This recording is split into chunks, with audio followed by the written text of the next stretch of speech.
அம்மா தாயே அருள் புரிவாயே.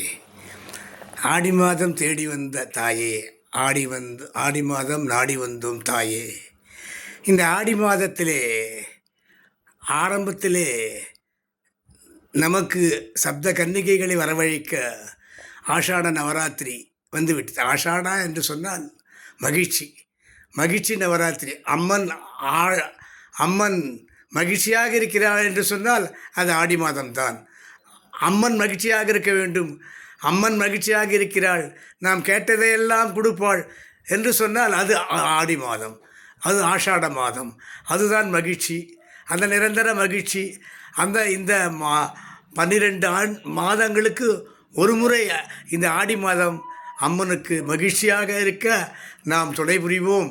அதற்காக எளிமையான பச்சிலை, எளிமையான வேம்பு, எளிமையான கம்மங்கூழு, கேவுரு கூழு, எளிமையான வழிபாடு, யாருக்கும் எந்த விதமான தொந்தரவும் இல்லாமல் தழைய தழைய வளையல் அணிந்து ஆகா அற்புதமான ஈடுபாடு. இதில் எந்த அளவிற்கும் எந்த மதத்தையும் எந்த மார்க்கத்தையும் விஞ்சும் அளவிற்கு நமக்கு சக்தியையும் சாமர்த்தியத்தையும் கொடுக்கிறது. முதலாவதாக அது வேண்டும், இது வேணும், அது வேணும், ஆசை ஆசை ஆசை ஆசை. அந்த ஆசைகளை நான் அடைய வேண்டுமா? ஆம் ஆம் ஆம். ஆசை ஆசை எதற்கு காரணம்? ஆசை அழிவிற்கு காரணம்.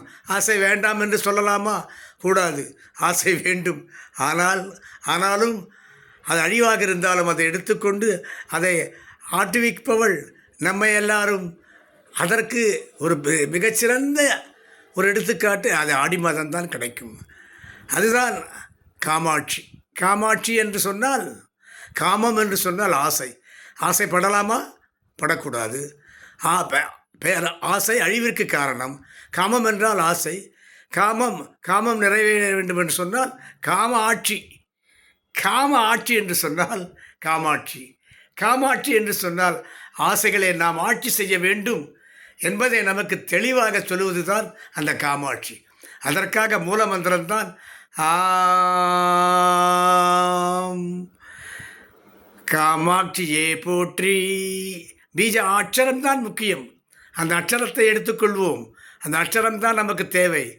ஆம் காமாட்சியை போற்றி. கோபம் அது வேறு சப்ஜெக்ட். காமாட்சி ஆம் காமாட்சியை போற்றி. ஆம் மறக்காதீர்கள்.